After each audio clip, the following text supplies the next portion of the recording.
नमस्कार, आप सभी को छठ पूजा की हार्दिक शुभकामनाएं। आइए हम जानते हैं कि छठ पूजा की शुरुआत कैसे हुई थी।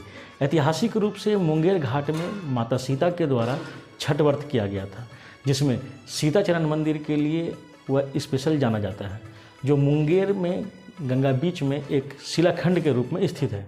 ऐसा माना जाता है कि माता सीता ने मुंगेर में छठ पर्व मनाया था, उसके बाद ही छठ महापर्व की शुरुआत हुई थी। इसलिए मुंगेर और बेगूसराय में छठ महापर्व बड़ी धूमधाम से मनाई जाती है। एक कथा के अनुसार प्रथम देवासुर संग्राम में जब असुरों के हाथों देवता हार गए थे, तब माता अदिति ने तेजस्वी पुत्र के प्राप्ति के लिए देवरप्पा के देवसूरी मंदिर में रनवे छठी मैया अपनी पुत्री की आराधना की थी। तब प्रसन्न होकर छठी मैया ने उन्हें सर्वगुण संपन्न तेजस्वी पुत्र होने का वरदान दिया था। उसके बाद ही अदिति के पुत्र हुए त्रिदेव रूप में आदित्य भगवान, जिन्होंने असुरों पर देवताओं को विजय दिलाई।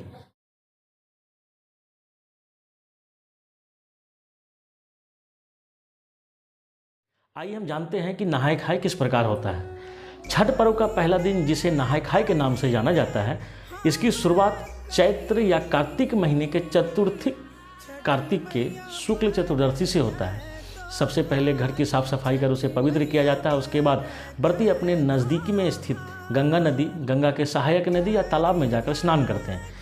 व्रती इस दिन नाखून वगैरह को अच्छी तरह से काटकर स्वच्छ जल से अच्छी तरह से बालों को धोते हुए स्नान करते हैं। लौटते समय वह अपने साथ गंगा जल लेकर आते हैं, जिसका उपयोग वह खाना बनाने में करते हैं। वे अपने घर के आसपास को साफ सुथरा रखते हैं। व्रती इस दिन सिर्फ एक ही बार खाना खाती है। खाना में व्रती कद्दू की सब्जी, मूंग, चना दाल, चावल का उपयोग करते हुए तली हुई पूड़ियाँ, पराठे, सब्जियाँ आदि वर्जित है।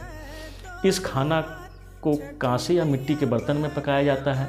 खाना पकाने के लिए आम की लकड़ी और मिट्टी के चूल्हे का इस्तेमाल किया जाता है। जब खाना बन जाता है तो सर्वप्रथम व्रती खाना खाते हैं, उसके बाद ही परिवार के अन्य सदस्य खाना खाते हैं।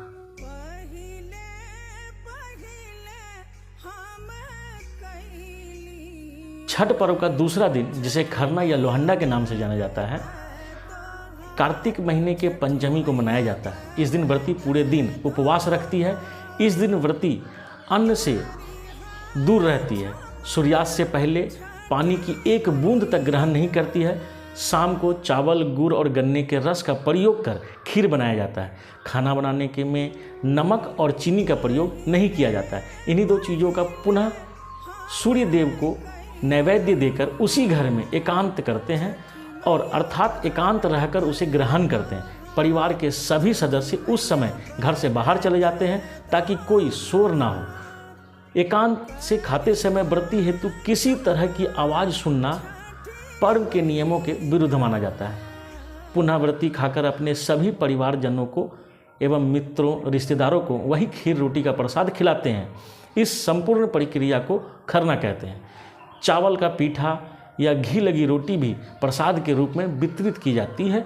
इसके बाद अगले 36 घंटों के लिए व्रती जो है निर्जला व्रत रखती है, मतलब एक बूंद पानी तक नहीं पीती है। मध्य रात्रि को व्रती छठ पूजा के लिए विशेष प्रसाद ठेकुआ बनाती है। जब आप पूर्वोत्तर राज्य में आएंगे तो ठेकुआ एक प्रकार का रेसिपी मिलेगा जो कि बहुत ही फेमस हुआ करता है। नदी या तालाब के किनारे जाकर महिलाएं घर के किसी सदस्य द्वारा बनाए गए चबूतरे पर बैठती हैं।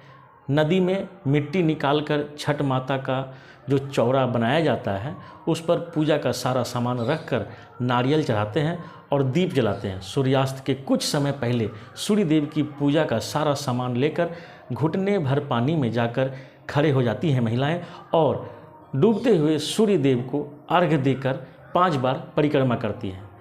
सामग्रियों में व्रतियों द्वारा स्वनिर्मित गेहूं के आटे से निर्मित ठेकुआ सम्मिलित होते हैं। यह ठेकुआ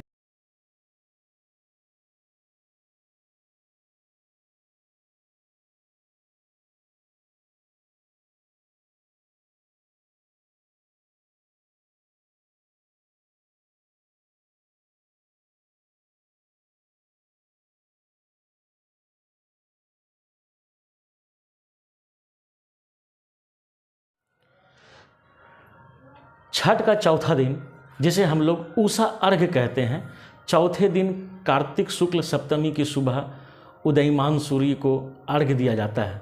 सूर्योदय से पहले ही व्रती लोग घाट पर उगते हुए सूर्य की पूजा हेतु पहुंच जाते हैं और शाम की तरह ही उन्हें पूर्णतः परिजन उपस्थित रहते हैं। संध्या अर्घ्य में अर्पित पकवानों के नए पकवानों से प्रतिस्थापित कर दिए जाते हैं, परंतु कंदमूल फलादि वही रहते हैं। सभी नियम विधान संध्या अर्घ्य की तरह ही होते हैं। सिर्फ व्रती लोग इस समय पूरब की ओर मुंह रखकर पानी में खड़े होती हैं, वह सूर्य उपासना करते हैं। सूर्य उपासना में पूजा अर्चना उपरांत घाट की पूजन होता है। वहीं उपस्थित लोगों में प्रसाद का वितरण करके व्रती घर आती हैं और घर पर भी अपने परिवार आदि को प्रसाद वितरण करते हैं। व्रती घर वापस आकर गांव के पीपल के पेड़, जिसको ब्राह्मण बाबा कहते हैं, वहां जाकर पूजा करते हैं।